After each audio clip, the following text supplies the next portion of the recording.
बिहार सरकार के अनुसूचित जाति एवं जनजाति कल्याण मंत्री जनक राम पहुंचे दरभंगा।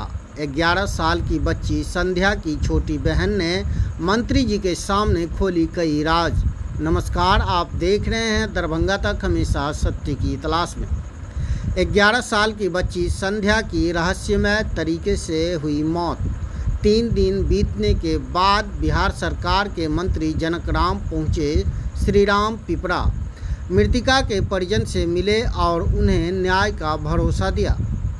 संध्या की छोटी बहन मंत्री जी के सामने बताई घटना के पीछे की पूरी सच्चाई, जो सुनकर आपके रोंगटे खड़े हो जाएंगे।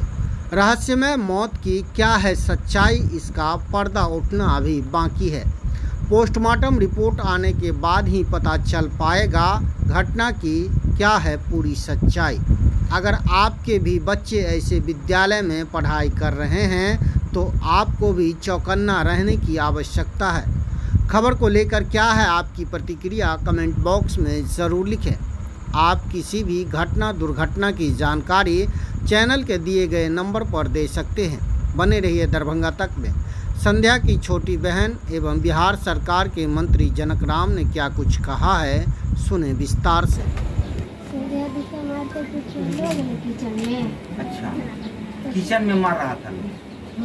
कौन कौन लोग मार रहा था? मैडम मार रही थी। क्या चीज से मारते थे?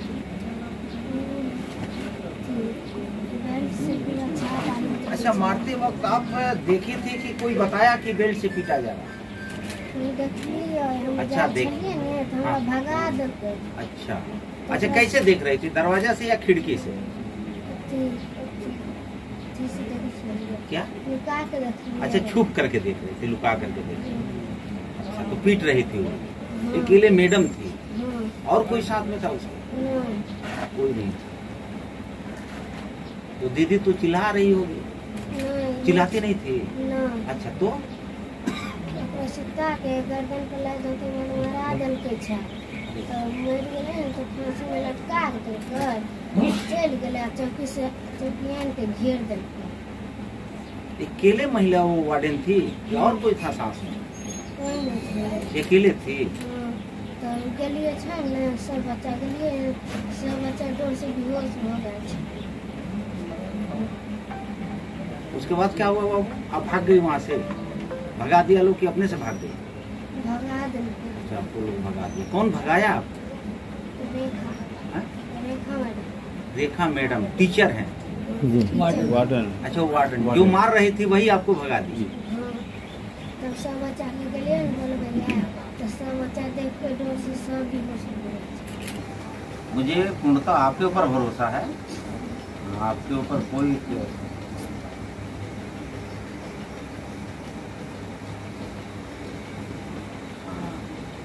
नहीं बच्ची कम अगर मौत हो ही गए तो पुलिस प्रशासन को त्वरित चाहिए था, स्कूल प्रबंधन को चाहिए था कि पुलिस प्रशासन को आपके ऊपर ये बता जी पुलिस प्रशासन को त्वरित स्कूल प्रबंधन को खबर करना चाहिए कि हमारे संस्था में ऐसे ऐसे बच्ची के साथ हो गया है। पुलिस वहाँ जाती, पुलिस देखती बच्ची के साथ कैसा हुआ क्या हुआ। अगर फिक्के मार दिया तो पुलिस उनको उठा के ले जाती, तो फिर संस्था पे हम उंगली नहीं उठा पाते। संस्था से एक भी मतलब स्टाफ या कोई भी टीचर कोई भी नहीं गया डीएम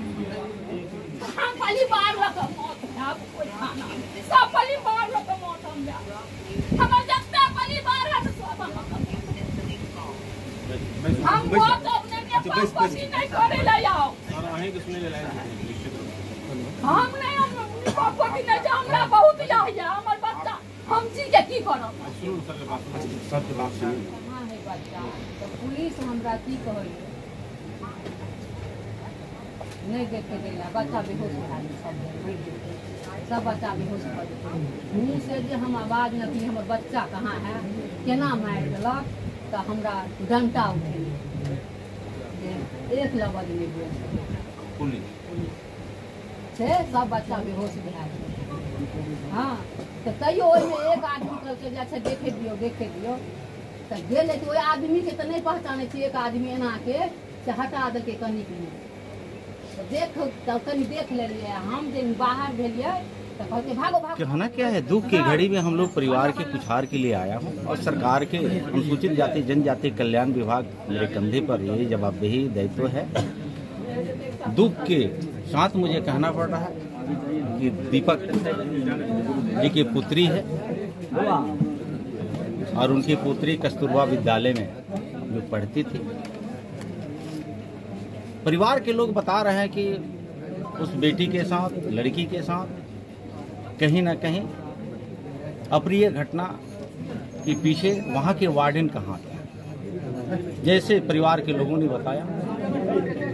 और मैं धन्यवाद पुलिस प्रशासन को देता हूं कि जैसे पुलिस प्रशासन को जानकारी आई, त्वरित कार्रवाई करने हेतु एफआईआर किया।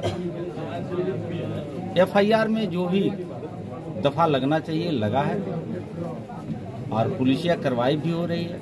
जो भी इसमें गलती पाए जाएंगे, महिला हो या पुरुष हो, उसके ऊपर पुलिसिया कार्रवाई निश्चित रूप से होगी। मेरे साथ थाना के प्रभारी भी हैं, विभाग के जिला के कल्याण पदाधिकारी भी हैं। विभाग के द्वारा जो मृतक परिवार को कुछ मुआवजा राशि मिलता है तो पोस्टमार्टम रिपोर्ट के बाद से वो राशि को परिवार को उपलब्ध कराया जाता है।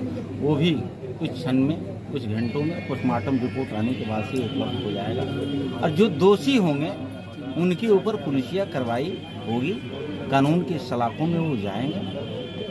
मैं तो परिवार को आश्वस्त करने के लिए आया हूँ। दुख की घड़ी में उनके परिवार जन से मैं बात किया और अब हम सबके बीच में वो बच्ची वापस आने वाली नहीं है, लेकिन जो भी इसके पीछे दोषी हैं उनके ऊपर कानूनी कार्रवाई। सर, इसमें जो अनुसूचित जाति जनजाति के करीब तबके के लोग बच्चे पढ़ते हैं, तो क्या लगता है कि शिक्षक लोग जो वहाँ बैठे हुए हैं, जो 15-15 साल से बैठे हैं, उनके लिए क्या कहेंगे? उन पर ऐसे तो माता पिता ही तो बता पाएंगे।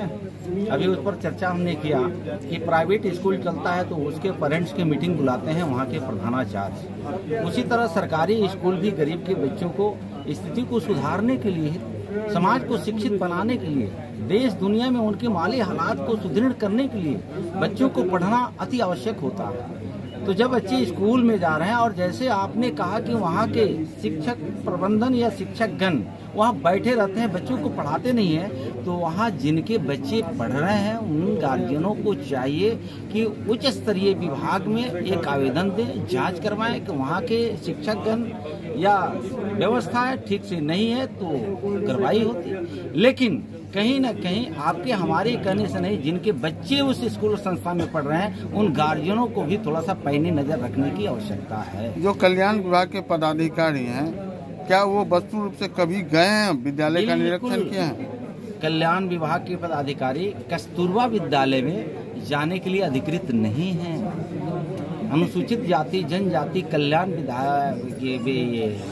DW हो, BW हो, SW हो, अनुसूचित जाति जनजाति आवासीय विद्यालय हो या कल्याण छात्रावास हो, उनके ऊपर वो ड्यूटी लगी है। और मुझे लगता है कि 12 घंटा में 2 घंटा हमारे अधिकारी छात्रावास में ही समय गुजारते हैं। ये मामला अति पिछड़े मंत्रालय से जुड़ा हुआ है और मुझे लगता है कि शिक्षण संस्थान वो अति पिछड़ा का हो, SC कम्युनिटी का हो, OBC कम्युनिटी को हो, माइनॉरिटी कम्युनिटी को हो, शिक्षा में कहीं भी अगर कोताही हो रही है, लापरवाही हो रही है तो राज्य के मुखिया आदरणीय नीतीश कुमार जी और विभागीय मंत्री कतई इस चीज को बर्दाश्त नहीं करता है। जो भी इसमें संलिप्त पाए जाते हैं गलत गतिविधि में, उनके ऊपर निश्चित रूप से कार्रवाई की जाती है। सर, ये परिवार से जो बात हुई है, बच्ची से बात हुई, उसकी दादी से बात हुई, तो क्या लग रहा है कि जो वार्डन की मतलब 100% गलती है या फिर क्या बच्ची ने क्या बताया? बातों से तो लगा कि वार्डन की गलती है। वार्डन ने कहीं ना कहीं बच्ची के साथ टॉर्चर कर रही थी। छोटी सी बच्ची, उसकी बहन छोटी सी है, वो बता रही थी। लेकिन अब पोस्टमार्टम रिपोर्ट आने के बाद से वरीय अधिकारी जो जिले के कप्तान हैं SP महोदय, उनसे हमारी बात हुई। उन्होंने स्पष्ट कहा है कि जो भी दोषी होगा नहीं बचेगा। पोस्टमार्टम रिपोर्ट का मैं इंतजार कर रहा हूँ। जैसे पोस्टमार्टम रिपोर्ट आज शाम तक, कल तक मिल जाएगा। अगर दोषी सिद्ध होता है तो उस पर निश्चित रूप से कार्रवाई। किस तरह का लाभ दे पाते हैं आप लोग इस ऐसे मामलों में? अनुसूचित जाति जनजाति कल्याण विभाग से जैसे एट्रोसिटी एक्ट लग जाता है तो उस परिवार को, परिजन को 8,25,000 रुपया सरकार ने प्रबंध कर रखी है देने के लिए। लेकिन जैसे चार्जशीट सबमिट होता है तब 8,25,000 पूरी राशि दिया जाता है। लेकिन FIR होने के और पोस्टमार्टम रिपोर्ट आने के बाद 4 लाख रुपया उस परिजन को देना होता है और एक सरकारी नौकरी भी देने का प्रावधान है। उस परिजन को जो गार्जियन होगा पेंशन देने का भी प्रावधान है। लेकिन एट्रोसिटी एक्ट के तहत जो पोस्टमार्टम रिपोर्ट आ जाता है उसके बाद से ये सारे प्रक्रिया प्रोसेस प्रारंभ होता है। परिवार के लोग चिल्ला चिल्ला कर बोल रहे हैं कि कुछ पुलिसकर्मी और जो DPO मामला को रफा दफा कर दो, शांत कर दो, चाहे शांत हो जाओ। तो ऐसे मामलों में आप क्या करेंगे? क्या SSP से बात हुई है या फिर क्या? जिनके ऊपर वर्दी है वो कसम खाते हैं कि हम समाज के, सर्व समाज के, संविधान की रक्षा करेंगे। जो आपने कहा है कि वो केस को रफा दफा करने की बातें आ रही थी, उस समय क्या रहा होगा, वो कौन लोग रहे होंगे, किस परिस्थितियां में ये बातें आई होगी, कौन सुना होगा। मुझे पूर्ण भरोसा है संविधान पे, पूर्ण भरोसा है राज्य के मुखिया के ऊपर, पूर्ण भरोसा है बिहार की जनता के ऊपर, पूर्ण भरोसा है दरभंगा और जहां घटना घटी है बहेड़ी थाना के अंतर्गत। कानून पे भरोसा सबको है। कानून को किसी को अपने हाथ में लेने का अधिकार नहीं है। कानून को अपने काम करने देने के लिए समय देना चाहिए। कानून अगर कानून के रूप में काम नहीं कर रहा है, मुजरिम तक वो उसके हाथ नहीं पहुंच रही है, तो जनता लोकतांत्रिक तरीके से अपनी बात को रखने के लिए सक्षम है। लेकिन मुझे भरोसा है कि यह सरकार में बड़े से बड़े अपराधी समय जरूर लगा है, लेकिन जेल की सलाखों तक गया है।